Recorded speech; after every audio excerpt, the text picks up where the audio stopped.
তো জানি না আমার মরণ এই আমি চলে যাব আমায় তোমরা ভুলে যাইও না আমি চলে যাব আমায় তোমরা না আমার মরণ আসিবে কখন কেউ তো জানি না আমার টাকা পয়সা গালান কোটা যাহা করেছি সব কিছু ফেলাইয়া যাবি একাই চলেছি রে আমি সব কিছু ফেলাইয়া যাবি আমি যাবার কালে ভেবে দেখি আমার কেহ নাই আমি যাবার কালে ভেবে দেখি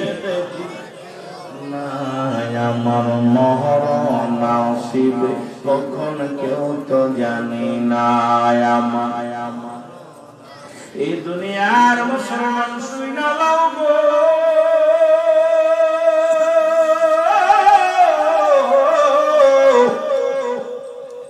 মানুষের তিনটা বিপদ নাম্বার 1 হলো মানুষের মরণ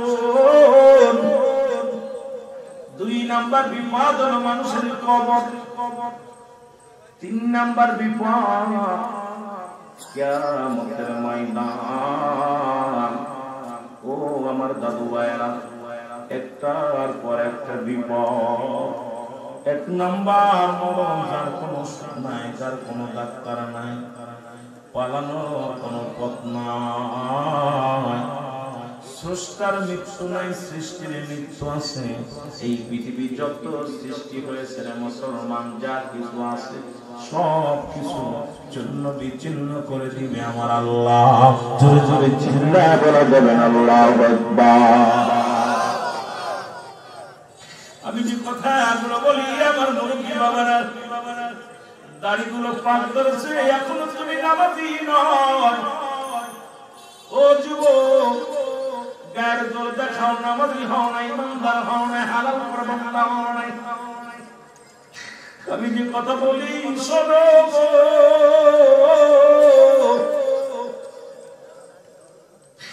আমার বাবারা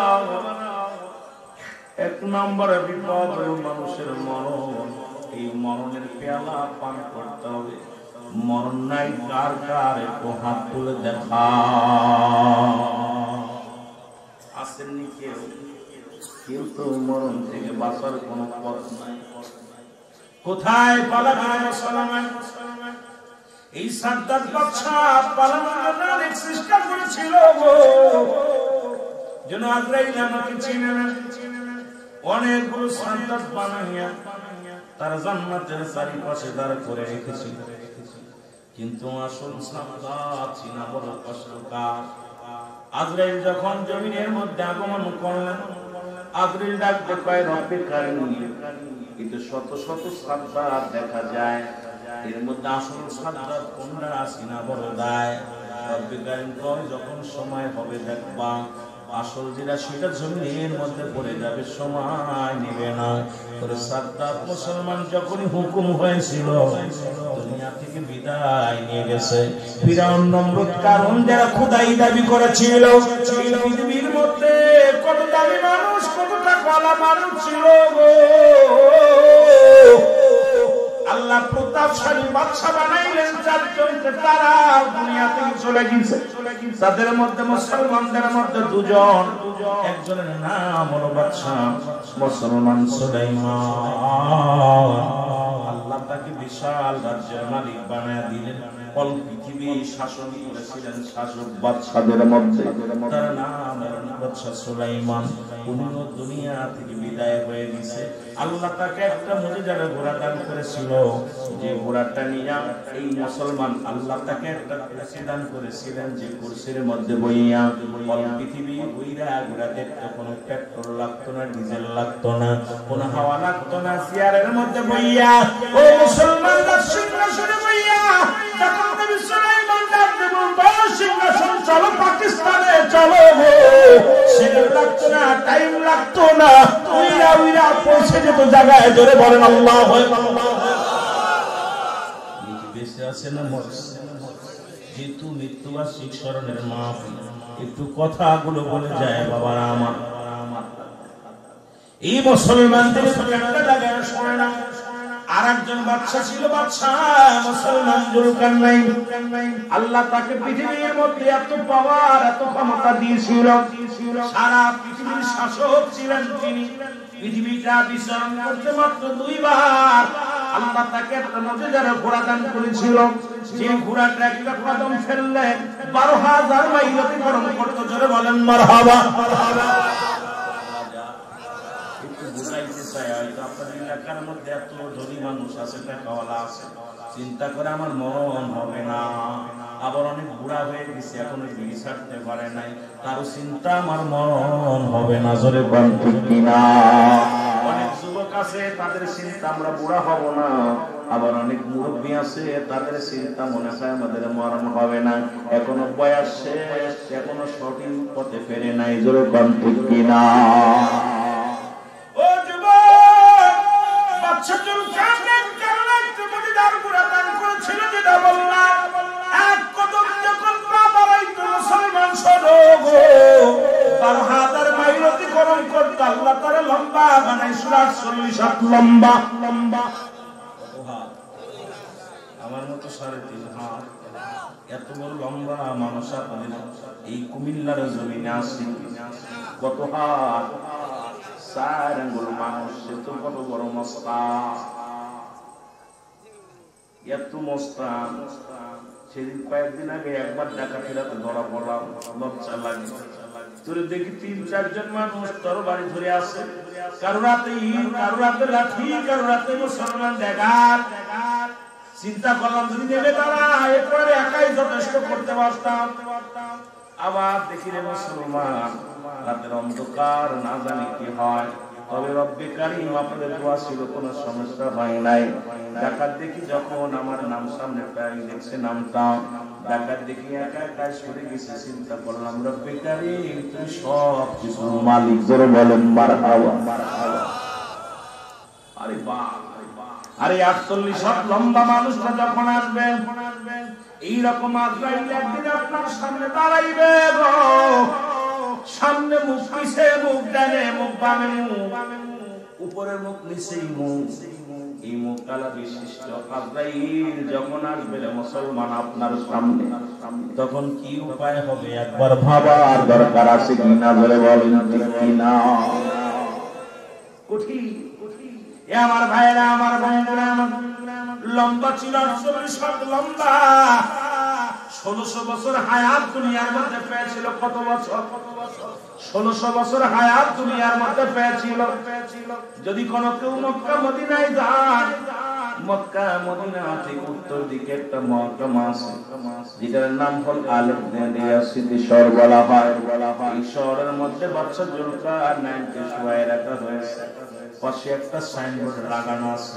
উনি মৃত্যুর আগে বলে গেলেন, দুনিয়ার মানুষ শোনো, আমি তো সামান্য হায়াত, সীমিত হায়াত, আমি রব্বে কারীমের গোলামি করতে পারলাম না। তোমরা রব্বে কারীমে বলো না, কারণ দুনিয়ার জিন্দেগি সামান্য বেশি না। এই পাশে অনেক খালি জায়গা আছে, জিকির করেন, আগে আসেন। কথা বললে অনেক সময় নষ্ট করছে।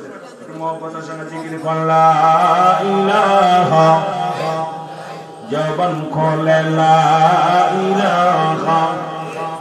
আগে আসেন সবাই, লা ইলাহা। ভাইজান মোগার মনের বেদনা, আয় হায় বোঝাইলে কেউ বোঝে না। আইরে শোনাইলে কেউ শোনে না, বলো শোনাইলে কেউ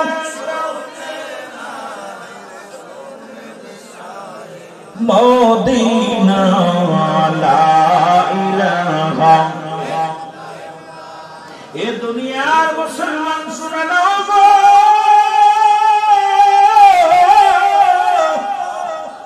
এই দুজন ছিল মুসলমানদের মধ্যে, আর কাফেরদের মধ্যে দুজন। একজন হলো মুসলমান। শোনো, ফিরাউন বা নমরুদ, ওই মিশরের যিনি তিনি শাসক হয় তাকেই তো বলা হতো ফিরাউন। ওই নমরুদ আল্লাহ দুনিয়ার মধ্যে এত পাওয়ার দিল, এত ক্ষমতা দিয়া পাওয়ার, এই কপাল পোড়ার কপালে ঈমান আনতে পারে নাই। উনিও সারা পৃথিবীর মধ্যে বিশাল বড় শাসক ছিল। আরেকজন কত বড় জালিম বাদশা ছিল না মুসলমান। রব্বে কারীম তাকে একটা সতী সাথী নারীও দান করেছিল। ও যুবক শুনে নাও, তবু সে ঈমান আনতে পারে না। সে পৃথিবীর মধ্যে খোদাই বলে দাবি করেছিল। আরেকজন ব্যক্তি কাফের মুশরিকদের মধ্যে, যার নাম হলো মুসলমান শুনে বক্তা নসর। এই পৃথিবীর মধ্যে চারজন ব্যক্তিকে আল্লাহ প্রতাপশালী বাদশা বানাইছিল। তারা কি দুনিয়ার মধ্যে বেঁচে আছে না মরছে?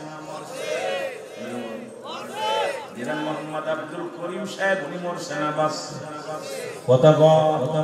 কত কবরে তারা শুয়ে আছে রে। আল্লাহ আর কোনদিন আমাদের মাঝে আসবে না। রব্বে কারীম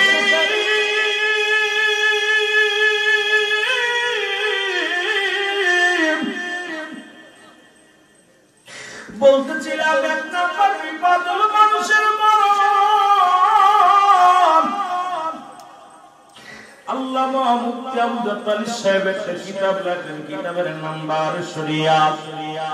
এই কিতাবের মধ্যে লিখতে যা বললেন, দুনিয়ার মানুষ শোনো, মানুষ যখন সাধারণ মৃত্যুবরণ করে, ওরে আপনারা সবাই জানেন আলেম ওলামা ওয়াজ করে, কোন ইমানদার যখন মৃত্যুবরণ করে, যেমন আটা গোলায় খামির বানায়ান, এই খামিরের মধ্যে যদি একটা চুল পরে টান দিয়ে বাইর করলে যেমন অনাসে বাইর হয়ে যায়, ইমানদারের মৃত্যুটা ঠিক সেমনি হয়। আর আল্লামা মুফতি আব্দুল তালিব সাহেব তার বই লিখতে যা বললেন, দুনিয়ার মানুষ শোনো, মানুষ যখন মৃত্যুবরণ করে গো,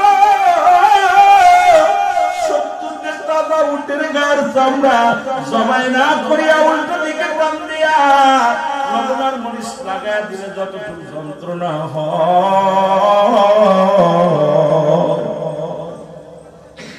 এর চাইতে 70 গুণ যন্ত্রণা হলো একটা সাধারণ মৃত্যু।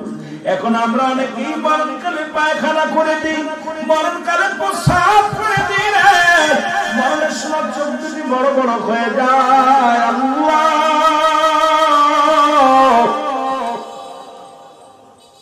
কত মানুষের গোসল করাইলাম, কত মানুষের দাফন করাইলাম, কত মানুষের কাফন পরাইলাম।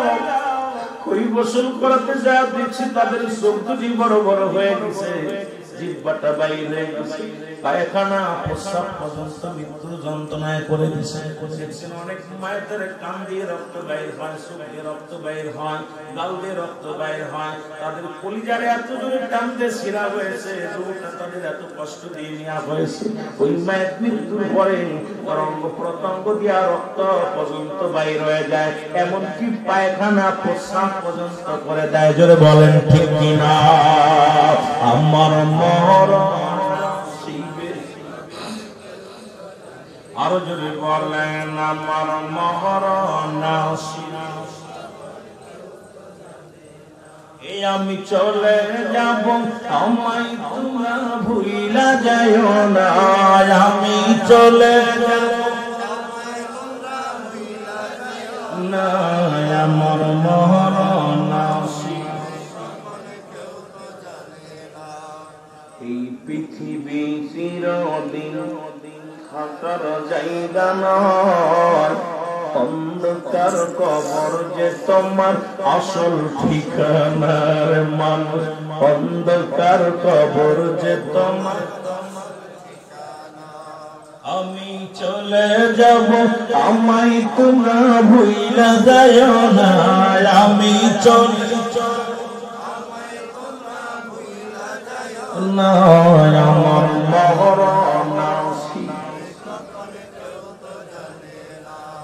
কুল্লু মান আলাইহা। বিরাইটা মাহফিলে আমি কথা বলি, আল্লাহ কয় বান্দার এই জমিনটা আমি রাখব না গো,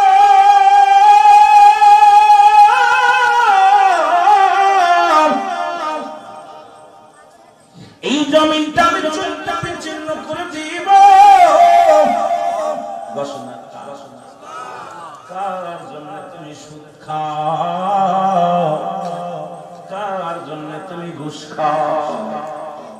কার জন্য তুমি অন্যের সম্পদ ভোগ করো গো মানুষ? কার জন্য এত অন্যায় করো? কার জন্য নামাজ ছেড়ে দিয়া? বড় আফসোস হয় রে মুসলমান, যাদের মায়ায় তুমি ভ্যান চালাইলা, রিকশা চালাইলা, যাদের মায়ায় তুমি দুনিয়ার মধ্যে পরের বাড়ির কাজ করলা, যাদের সুখী রাখার জন্য সুদের ব্যবসা করলা, গুজের ব্যবসা করলা, যাদের সুখী রাখার জন্য রে মুসলমান দুনিয়ায় কত অন্যায় পথে পা বাড়াইলাম। একবার চক্ষু দুটি বন্ধ করে দেখো, এই দুনিয়ায় কেউ তোমার আপন নয়। জোরে বলেন ঠিক কিনা? এরে বান্দা শুনে নাও, পৃথিবীর মধ্যে সুদ খাইয়া তুমি দেহ করলা, সুদ খাইলা, ঘুষ খাইলা, বিনা বাড়িতে অন্যায় করলা। বান্দা এই দুনিয়ার সম্পদের পাহাড় বানাইলাম, তোমার সম্পদ খাবে লোকে, তোমার দেহ খাবে পোকে। জোরে বলেন ঠিক কিনা? কথা বুঝেন? সম্পদ খাবে কিসে? ছেলে মেয়ে খাবে, ভাই বাকি খাবে, আত্মীয় খাবে, আর তোমার দেহটা খাবে পোকামাকড়। এই জন্য মুসলমান শোনা না, এই কুমিল্লার জমিনে এমন একজন ইমাম সাহেব মারা গেল। আজকে আপনাদের সভাপতিরে দেখে একটা কথা মনে পড়ে গেল।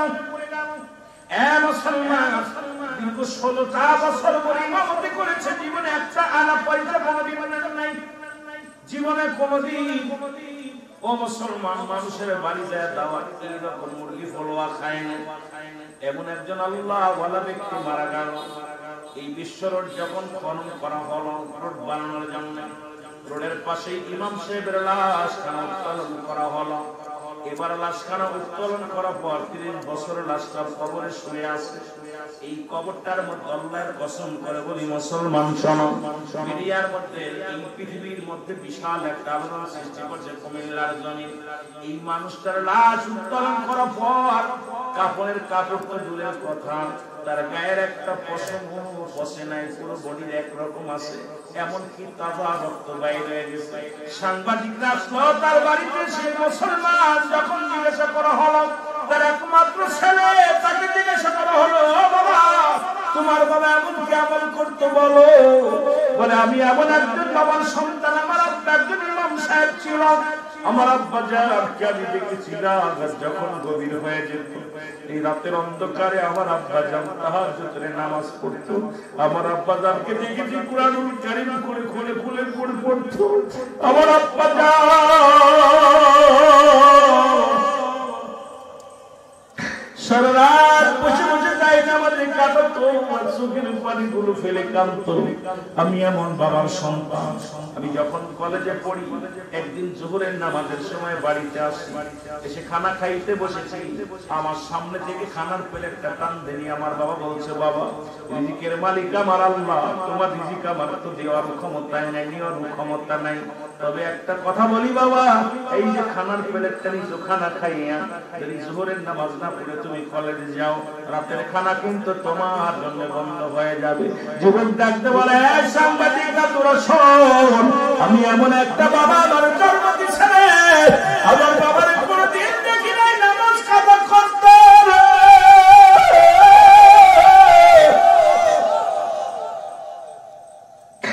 আমার আব্বা যদি মানুষের বাড়ি দাওয়াত দিত, বাড়িতে যদি দিনের ব্যবস্থা থাকতো দাওয়াতে যে দিন খাইতো, বাড়িতে যদি গোশের ব্যবস্থা থাকতো দাওয়াতে যে গোশ খেত। আরে এত বড় ইনসাফ আমার বাবার ভিতরে ছিল। সেই মানুষটাও মানুষ, আমরা মৌলবীরাও মানুষ।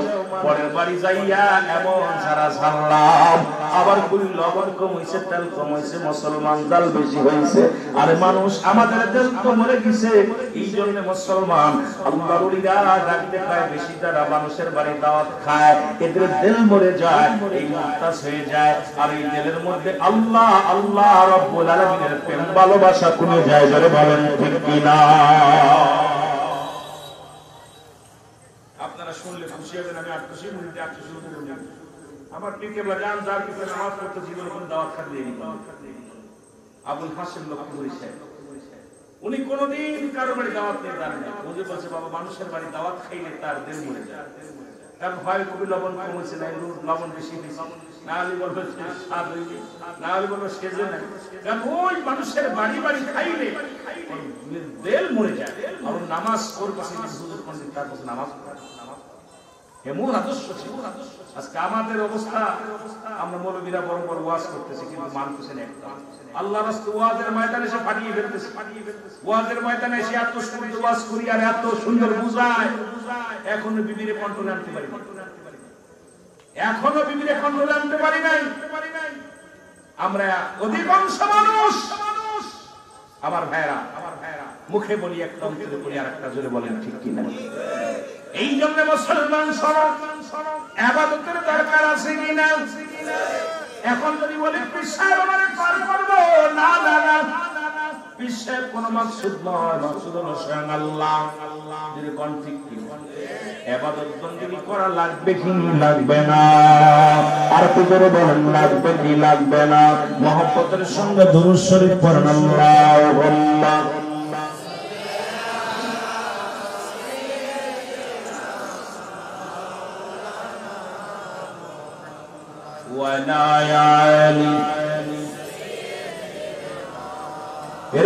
আজ না হয় কাল তুমি যাইবা কবরে, যাবার কালে দেখবে চেয়ে গো তোমার ছবি রইল পড়ে, যাবার বেলায় দেখবে চেয়ে গো তোমার ছবি রইল।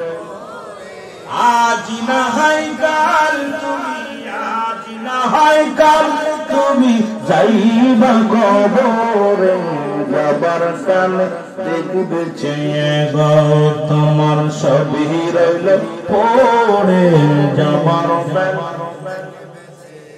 তোমার দাদাই গেছে বাবাই গেছে কেউ আসলো না ফিরে, দাদাই গেছে বাবাই গেছে কেউ আসলো না ফিরে, তোমার তো যাইতে হবে রে ভাই অন্ধকার কবরে, তোমার তো যাইতে হবে রে। বলো আজ না হয় কাল তুমি, আজ যাইবা কবরে, যাবার বেলা দেখবে চেয়ে গো তোমার ছবি, যাবার কালে। এ দুনিয়ার মুসলমানদের কথা আমি বলতেছিলাম। আল্লাহ বলে বান্দারে এই জমিনটা আমি রাখবো না,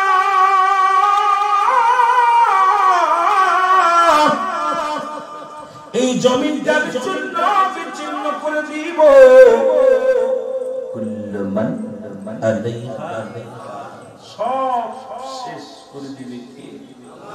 যারা বলেন কে? আল্লাহ কয় বান্দা এই জমিনটা আমি রাখবো না, এই জমিনের মধ্যে যত মাটি আছে মাটি গুলো পুরো তামা বানায় দিব। খবর আছে উত্তপ্ত নদীর মধ্যে হাঁটতে পারো না রে বান্দা, এই 30 মাসে রোদের ভিতরে মানুষগুলো জিহ্বা বাইর হয়ে যায়, পিপাসায় কাতর হয়ে যায়। যেদিন মুঠো হাত উপরে সূর্যোদয় হবে সেদিন কি উপায় হবে রে বান্দা? একবার চিন্তা করার দরকার রে বাবা। আল্লাহ কয় বান্দায় জমিনটা পুড়াইয়া যত পৃথিবীর যত মাটি আছে সব মাটিগুলো পুড়ে হয়ে যাবে তামা, এই জমিনের মধ্যে যত পানি আছে সব পানিগুলো পুড়ে হয়ে যাবে ছাই। যেদিন কিচ্ছু বলতে কিচ্ছু থাকবে না, সেদিন থাকবো শুধু আমি আল্লাহ। আজকে এলো জোরে করে দিল, কে থাকবে? আরো জোরে।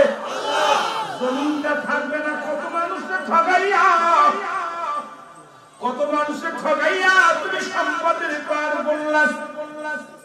3টা ব্যক্তির বিচার দুনিয়ার মধ্যে মৃত্যু আগে হবে গো।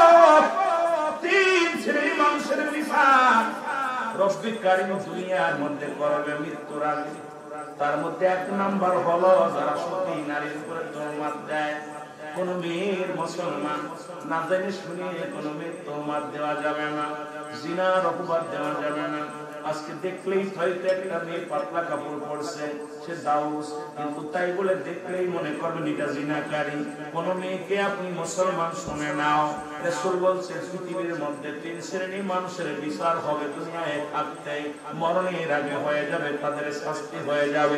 তার মধ্যে 1 নাম্বার হলো পৃথিবীর মধ্যে কোন মেয়েকে মুসলমান, পৃথিবীর মধ্যে কোন মা জাতিকে মিথ্যা তোহমত দেওয়া বা কোন বাজে মন্তব্য করা। 2 নাম্বার হলো মুসলমান শুনে নাও, এই 2 নাম্বার পৃথিবীর মধ্যে বাইরে বোনেরা বোনের সম্পদ আত্মসাৎ করা। আজকে আমাদের দেশে অনেক ফ্যামিলির মধ্যে আছে, দেখা যায় বোনের হক নষ্ট করেছে।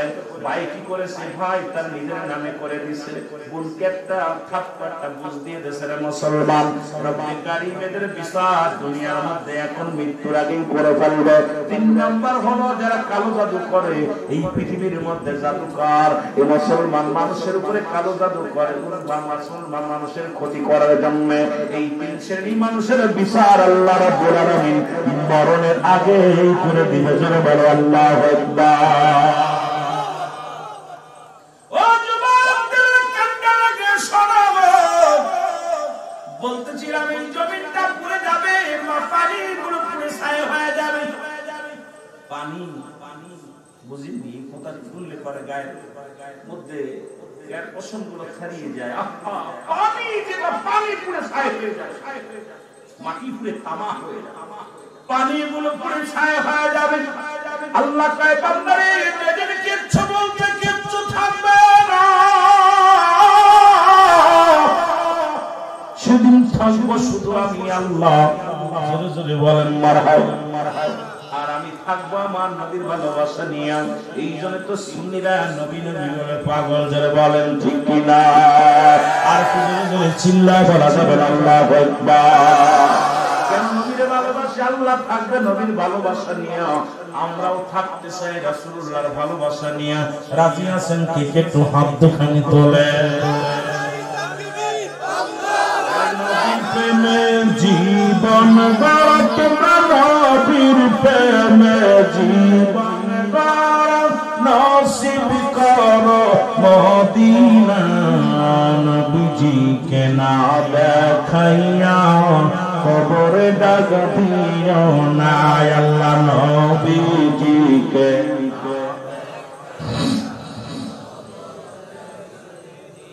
আসবে যেদিন কবরের দিন, রাসূল আমায় ভুলিল না। ওদিন যদি যাও ভুলে, কেউ তো কাছে টানবে না। ওদিন যদি যাও ভুলে, কেউ তো কাছে টানবে না। তাই দয়াল নবী এ গোলাম রে দূরে সেদিন রাইখো না। তাই দয়াল নবী এ গোলাম রে দূরে তুমি রাইখো না। নবীজিকে না দেখাইয়া কবরে ডাক দিও না, বল নবীজিকে না।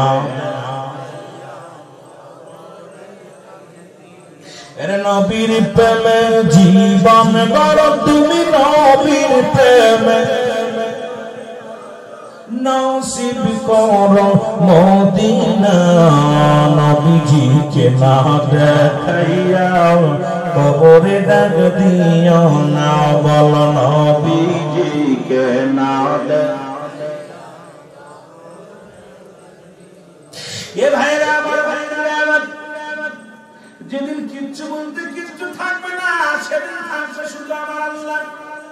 আল্লাহ কয় বান্দা সেদিন থাকবো আমি রাসূলুল্লাহর ভালোবাসা নিয়ে। সেই নবীর প্রেম ভালোবাসা আমাদের দরকার আছে কি না? এ আমার ভাইরা, এই জন্য মৃত্যুর আগে তোমাদের চিন্তা করো 3টা জিনিস কাজে লাগে। নাম্বার 1 হলো নেক আমল। কি আমল করলা?